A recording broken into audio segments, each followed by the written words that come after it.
জাকাত ইসলামের একটি গুরুত্বপূর্ণ স্তম্ভ, যা আল্লাহ তাআলা কুরআনে নির্দিষ্ট খাতে ব্যয় করার নির্দেশ দিয়েছেন। আল কুরআনের সূরা আত-তাওবা এর ৬০ নম্বর আয়াতে জাকাতের নির্দিষ্ট ৮টি খাত স্পষ্টভাবে উল্লেখ রয়েছে। আজকের এই ভিডিওতে আমরা জানব জাকাতের সেই নির্ধারিত খাতগুলো কি কি, কারা প্রকৃত হকদার, সঠিকভাবে জাকাত আদায় করলে তা আল্লাহর কাছে কবুল হবে। চলুন কুরআনের আলোকে জাকাতের সঠিক খাতগুলো সম্পর্কে জেনে নেই। ১. ফকির আল ফুকারাউ, যার কিছুই নেই, নিঃসম্বল ভিক্ষাপ্রার্থী, যাকে আল্লাহ তাআলা জাকাতের ৮টি খাতের প্রথমেই উল্লেখ করেছেন। রাসূলুল্লাহ সাল্লাল্লাহু আলাইহি ওয়াসাল্লাম প্রতিনিয়ত দারিদ্র্য থেকে আল্লাহর নিকটে আশ্রয় প্রার্থনা করতেন। আল্লাহ তাআলা বলেন, ইন তুবদুস সাদাকাতি ফানি'ম্মা হিয়া ওয়া ইন তুখফুহা ওয়া তু'তুহাল ফুকারাআ ফাহুয়া খায়রুল লাকুম।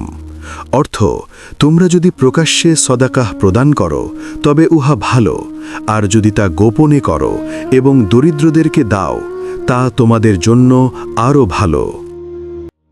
২. মিসকিন আল মাসাকিনু, মিসকিন হল ওই ব্যক্তি যে নিজের প্রয়োজন মিটাতেও পারে না, মুখ ফুটে চাইতেও পারে না, বাহ্যিকভাবে তাকে সচ্ছল বলেই মনে হয়। জাকাত প্রদানের ৮টি খাতের মধ্যে দ্বিতীয় খাত হিসাবে আল্লাহ তাআলা মিসকিনকে উল্লেখ করেছেন। হাদিসে এসেছে, রাসূলুল্লাহ সাল্লাল্লাহু আলাইহি ওয়াসাল্লাম বলেছেন, এমন ব্যক্তি মিসকিন নয় যে এক মুঠো দুমুঠো খাবারের জন্য বা দু একটি খেজুরের জন্য মানুষের দ্বারে দ্বারে ঘুরে বেড়ায় এবং তাকে তা দেওয়া হলে ফিরে আসে, বরং প্রকৃত মিসকিন হল সেই ব্যক্তি যার প্রয়োজন পূরণ করার মতো যথেষ্ট সঙ্গতি নেই, অথচ তাকে চেনাও যায় না, যাতে লোকে তাকে সাদাকা করতে পারে এবং সে নিজেও মানুষের নিকট কিছু চায় না। ৩. আমিলিন, জাকাত আদায়কারী ও হেফাজতকারী। আল্লাহ তাআলা জাকাত প্রদানের তৃতীয় খাত হিসাবে ওই ব্যক্তিকে উল্লেখ করেছেন যে ব্যক্তি জাকাত আদায়, হেফাজত ও বন্টনের কাজে নিয়োজিত। অতএব উক্ত ব্যক্তি সম্পদশালী হলেও সে চাইলে জাকাতের অংশ গ্রহণ করতে পারবে। হাদিসে এসেছে, রাসূলুল্লাহ সাল্লাল্লাহু আলাইহি ওয়াসাল্লাম বলেছেন, সম্পদশালী ব্যক্তির জন্য জাকাত গ্রহণ হালাল নয়, তবে ৫ শ্রেণীর ধনীর জন্য তা জায়েজ। ১. আল্লাহর পথে জিহাদরত ব্যক্তি। ২. জাকাত আদায়ে নিয়োজিত কর্মচারী। ৩.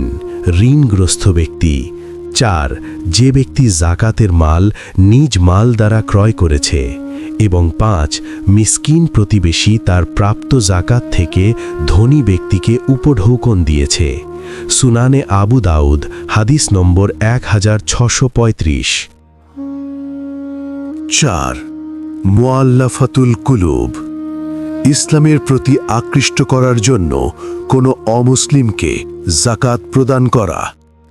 ইসলামের প্রতি আকৃষ্ট করার লক্ষ্যে অথবা কোনো অনিষ্ট বা কাফেরের ক্ষতি থেকে রক্ষা পাওয়ার লক্ষ্যে কোনো অমুসলিমকে জাকাতের অর্থ প্রদান করা যায়। ৫. রিকাব, দাস মুক্তির জন্য, যারা লিখিত কোনো চুক্তির বিনিময়ে দাসে পরিণত হয়েছে, তাদেরকে মালিকের নিকট থেকে ক্রয়ের মাধ্যমে মুক্ত করার লক্ষ্যে জাকাতের অর্থ প্রদান করা যায়। অনুরূপভাবে বর্তমানে কোনো মুসলিম ব্যক্তি অমুসলিমদের হাতে বন্দী হলে সে ব্যক্তিও এই খাতের অন্তর্ভুক্ত হবে। ৬. গারিমিন, ঋণগ্রস্ত ব্যক্তি। ঋণগ্রস্ত ব্যক্তিকে তার ঋণ থেকে মুক্ত করার লক্ষ্যে জাকাত প্রদান করা যাবে। ৭. ফি সাবিলিল্লাহ, আল্লাহর রাস্তায়। আল্লাহর দ্বীনকে সমুন্নত করার লক্ষ্যে যে কোনো ধরনের প্রচেষ্টা ফি সাবিলিল্লাহ বা আল্লাহর রাস্তার অন্তর্ভুক্ত। জিহাদ, দ্বীনি ইলম অর্জনের যাবতীয় পথ এবং দ্বীন প্রচারের যাবতীয় মাধ্যম এ খাতের অন্তর্ভুক্ত। ৮. ইবনুস সাবিল, মুসাফির।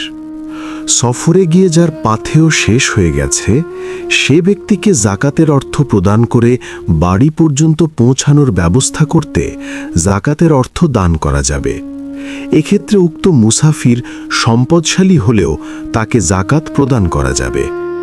সুতরাং জাকাত শুধু দান নয়, এটি আল্লাহর নির্ধারিত একটি ইবাদত, যার নির্দিষ্ট খাত রয়েছে আল কুরআনের নির্দেশনা অনুযায়ী। আমরা যদি সঠিকভাবে হকদারদের মাঝে জাকাত পৌঁছে দিই, তাহলে তা আমাদের সম্পদকে পবিত্র করবে এবং সমাজে ন্যায় ও ভারসাম্য প্রতিষ্ঠা করবে। আল্লাহ আমাদেরকে সহিভাবে জাকাত আদায় করার তৌফিক দান করুন। আমিন।